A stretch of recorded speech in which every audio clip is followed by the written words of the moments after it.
Okay, let's start. The final chapter, how do you feel? When I first turned the manuscript in to my editor, I felt this overwhelming sadness because I realized this was it. I was done writing about Patch and Nora, and the thought of leaving them and working on a new project seemed very scary and daunting and a little bit depressing. But now that the book is out and readers are able to read it and I'm able to talk about it with other people, I'm feeling this sense of closure, as though it all came together the way I wanted it to. And, readers are giving me really positive feedback, which makes me feel satisfied, makes me feel good. Okay, why did you choose angels instead of some creature else? Yeah. When I first started writing Hush Hush, almost 10 years ago, I did not realize that I was going to be writing about fallen angels. I knew that I was writing about this ultimate bad boy named Patch, who was this really edgy, dark, sexy character.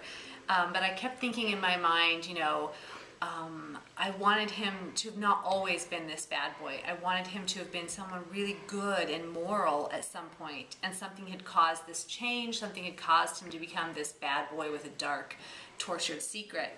And as I kept thinking in my mind, what caused this change, what caused his fall from grace, his fall from grace became something very literal in my mind at that point, and I realized that he had literally fallen from heaven. Okay. Why did you choose a unusual name? Patch and Nora, it's not common. Yeah. When I started writing Hush Hush, Patch was the first name that popped into my mind, and I remember thinking, this is a really dumb, lame name. I'm not going to keep it. I'm just going to use it for now, and I'll come back later, and I'll have this great, sexy guy name that I can replace it with. But as I kept writing the story, and working on it for years and years, I never went back and changed the name Patch, and it really grew on me, and it was the only name I could identify Patch with. And after I sold the book to my US publisher, my editor read the manuscript, and she hated the name Patch, and she really liked the name of his best friend Rickson. And so she wanted me to swap the two and make Patch Rickson and make Rickson Patch. And I thought, hey, I can do this. But then right before the book went to print, I was feeling a little sick to my stomach because Patch was Patch to me by that point, and I couldn't change it. So, I think it's one of those names that just grew on me over time, but I think it's the perfect name for him because he is such a dark, edgy, mysterious character, and Patch is the name Patch is opposite. It's kind of light and, a little funny, and I think it's a good contrast for him. Okay, did you make a lot of research about angels or not, or? I didn't do a lot of research because I grew up in a very religious home, and we attended church every week, and so I've read the Old Testament. I read it when I was a teenager, actually, and so I kind of had in my mind this image of angels already, and I just took the stories I'd heard in Sunday school as a little girl and reshaped them and formed the fallen angels that are in my books. Okay, so you adapt what you heard before. Yes. Mm-hmm. Okay. For the first book, I read some criticism that Patch pushed Nora to love him. What do you think? That Patch, sorry, say that one more time. Tried to make Nora love him. Oh, like he's a little too aggressive, maybe? Yeah, in the first book, for most of the story, Patch is not a good guy. He's a very bad guy, and, he does the things that a bad guy would do. He kind of torments Nora a little, and he teases her a lot, and he's very aggressive. And I did that on purpose because I wanted to show readers just how bad he is. And it isn't until you've read all 4 books that you see this evolution in his character, where he goes from being this really bad, vicious man to a loving, warm, very protective man. Okay, what do you think about your story? It's a success. How do you manage that? it's mind-blowing. I didn't anticipate this. Many people have heard the story that it took me 5 years to sell the book to publishers, and during that point I received, nearly 100 rejection letters.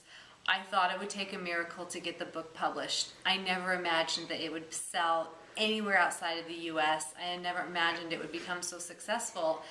But I try to see the positive in all things. So instead of feeling overwhelmed by the success, I just tell myself, I'm meeting people all over the world. That's a chance I never would have had I not published these books. It's a wonderful outcome from writing the stories, and that's something that I can be proud of. Okay, did you imagine 4 books, 5 books, the story in all its globality, or not? No. I imagined 1 book, just the first one, Hush Hush, and when it finally sold in the US, my publisher wanted 2 books, and so at that point I knew I was going to be writing 2 books. And I felt like after I finished writing the first 2, Hush Hush and Crescendo, I learned so much from that process that I felt like I wanted to write 1 more, which would become Silence, and that it was going to be the best book I'd ever written, and I would take all these lessons I'd learned and make this great story. Well, I really enjoy Silence. I feel like it's a really great book. It's probably my favorite out of the 3, but I didn't feel like it gave Patch and Nora's story the right ending, and so that's when I decided to write Finale. So all in all, it was a bit of a hodgepodge process. I didn't know from the beginning what was going to happen and what I was getting into. Okay, and finally, what do you want to say to my audience?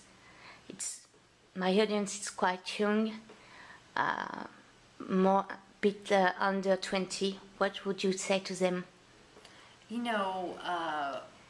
First off, I would say, I'm guessing your audience, they're all readers. They're big readers. Big readers, yeah. I would say, keep reading, especially if you want to be a writer.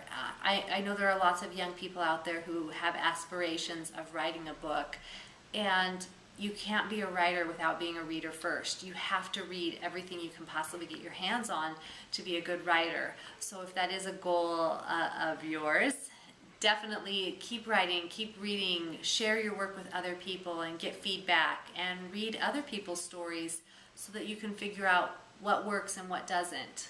And good luck with that. Okay, thank you very much.